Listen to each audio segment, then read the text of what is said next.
ყველა მესრობ მასშტაბსა დაწერა რომ ესო ჩვენო მაშინ სოფლიო ისტორიაში პირველები ვართო.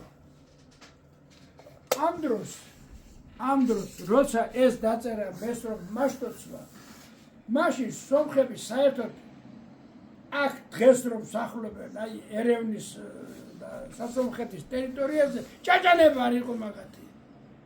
ეგენი არიან ინდო-ევროპული წარმოშობის ხალხი.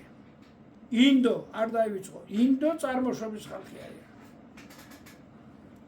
ჩემოდან და მე უცებ ამ ქართველ მეცნიერებმა ისეთი ნაშრომები დადეს, რომ დაუნტკიცეს, რომ აი ბევრს ნუ ახურებთ, გაჩერდით რა, დააყენეთ ერთი ადგილი და იყავით თქვენ ადგილზე. კი, ძველიერი ხართ, მაგარიერი ხართ, მაგრამ არ ხარ იმ ერზე წინ, რომელიც აქ სახლობდნენ. აი რამხელა რამე ეცი, უბრალოდ აი კითხვა უნდა ყველაფერს და